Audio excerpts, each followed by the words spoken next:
Hey guys, welcome back to the channel. I am Luke Ness Monster. Today we're going to be reviewing the Star Wars The Black Series Archive 501sts. These are two figures I specifically bought off Hasbro Pulse to review. And as you can probably tell, they came in a little damaged. So I have already called Hasbro customer support and they will be sending me out two brand new versions that aren't damaged. So mad props to them. I had a super speedy response time from them as well. So yeah, mad props to Hasbro Pulse's customer support.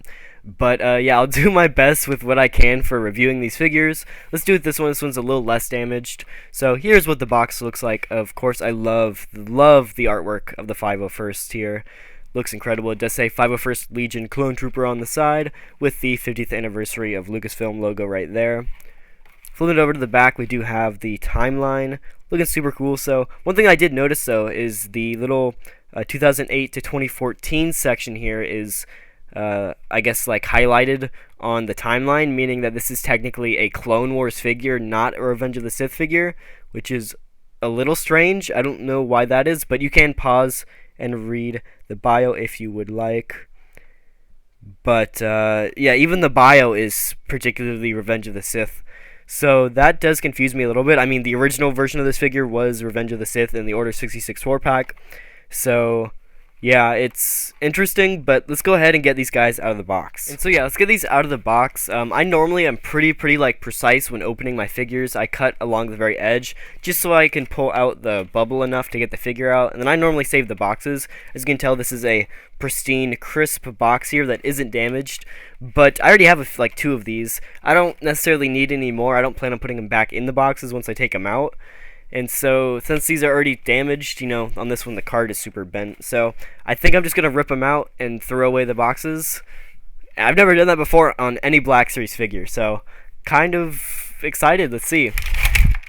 That was not as satisfying as I thought it would be. It kind of just flipped, but there we go. We got one. Let's get this one out too.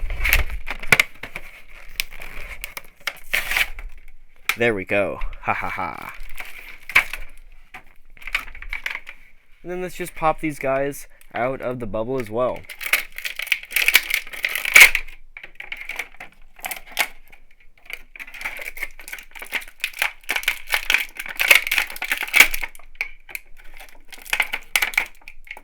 There we go. So we do have the 501st here on the spinny stand, and he does look incredible.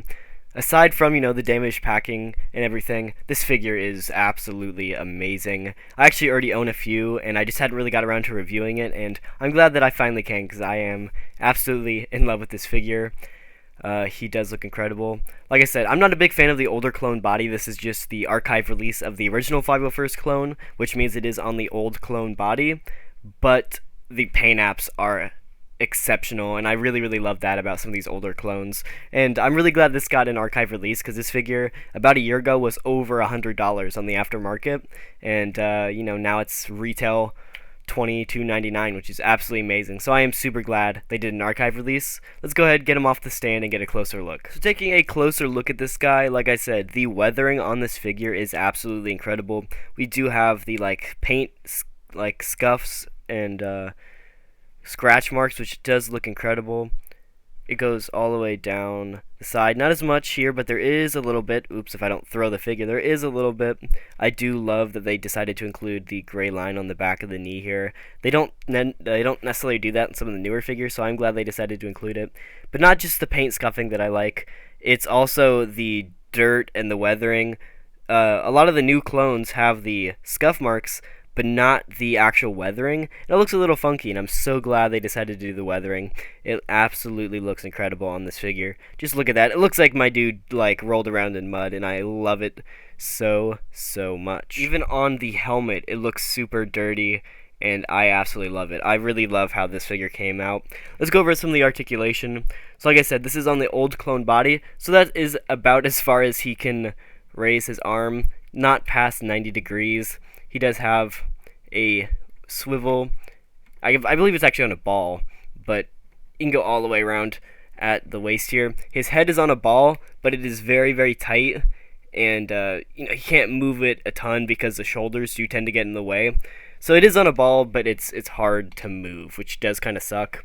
But, it is what it is. You don't need to get, I guess, like, too dynamic poses with the helmet, but, moving down to the legs, it can kick up about that far. I mean, if you wanted to twist it, he could probably get it a little higher, but not a ton. And then he does have double jointed knees. Not too bad, but, not the best. Those knees are a little bit better than some of the newer knees because they don't necessarily have to be on the top when they should be on the bottom. That's one thing I do like about it. But, yeah, the articulation is kind of poor, but the paint apps, I think, make up for it because it looks incredible. First up for comparisons, we do actually have the original 501st. This one is the original. It was released in the Order 66 4-pack all the way back in 2016. And this one is the new archive version. They are very, very similar. There is just a few differences in paint apps, but for the most part, it is really the exact same figure. For the most part, the only thing that I could really tell is on the helmets, the new one is not as smooth line meeting up with, I guess, the fin, and this one is. This one is just not as clean. But I also did notice, like, on the chest here, that you do use, like, the dot technology for weathering. You can definitely see the dots on his chest, but on his chest, it's a little smoother. You can't really see it. Those are the only differences I could really tell. They both do look incredible, and like I said, they both have the exact same articulation. Next up for comparisons, we do have the 501st next to Revenge of the Sith Anakin and clone Captain Rex. This is really awesome. I mean, like I said before, this was a $100 figure, plus it was an army builder, so it was super hard to have multiple of these guys, and now that this guy did get an archive release, it is super cool, and you can, finally expand your 501st army. They look so amazing next to Revenge of the Sith Anakin, considering that these are Revenge of the Sith, I guess, clones, but they even look great next to Captain Rex as well, which is more from the Clone Wars, which is just super cool. I love how these guys look together. For comparison, here he is next to Clone Wars Anakin and Season 7 Ahsoka. They look absolutely great. I do wish we get the 501st on the newer clone body in the future. I think the newer clone body is more like Clone Wars-esque, has a more Clone Wars feel to it.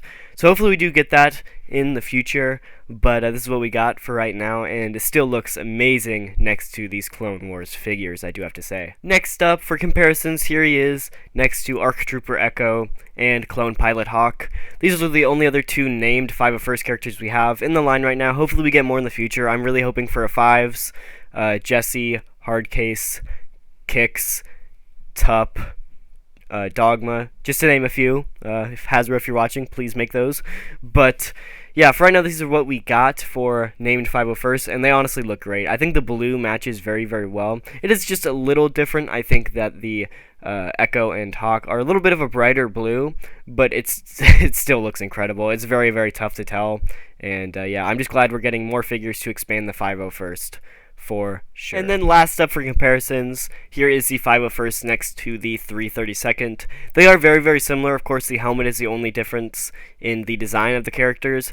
But of course, the main difference is the body with these figures. The 332nd is on the new clone body when this one is on the older one.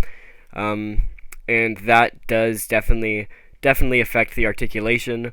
I think, personally, the articulation is better on this figure. I know some people will argue that. I don't know if there's much you can argue just with the range of articulation you can get out of it.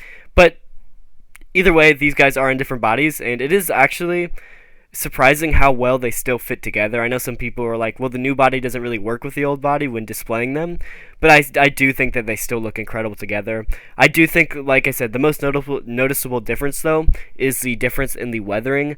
Like, the armor is super weathered with dirt and grime, and this one is pretty clean. And so I think that's the main difference you can tell when it comes to like the figures, but they still look incredible together. So yeah, I'm absolutely in love with these figures so much. I have been really wanting to get an archive 501st for a while, and I'm glad the figure finally did get archived. Like I said, the original figure was super hard to get, so I've been wanting the figure forever, and it's just finally nice to have a few of them in hand. So yeah, thank you guys so much for watching. If you did enjoy, the like button, subscribe if you are new to the channel, and overall I'm going to give the figure a 5 out of 5. It is pretty awesome. The old body does kind of suck, but I think that the paint apps really do make up for it, so I'm going to give it a 5 out of 5, and yeah, I do recommend it to any Clone Wars fans, Revenge of the Sith fans, or fans looking for a figure with an awesome paint deco. I'll see you guys in the next one. Real quick though, I do want to give a big thanks to my premium members. Thank you guys so much for being members. Like I said, it's definitely not necessary at all to watch the channel, but it really just helps me out a ton. All the money just goes right back into the channel to make reviews like this. So thank you guys so much. I do really appreciate it. And yeah, thank you guys for being members. If you do want to become a member, go down and hit that join button down below. It is only 99 cents a month for a standard membership. I wanted to make it as cheap as possible, so anybody that wanted to support the channel could. Thank you guys so much for watching, and I'll see you guys in the next video.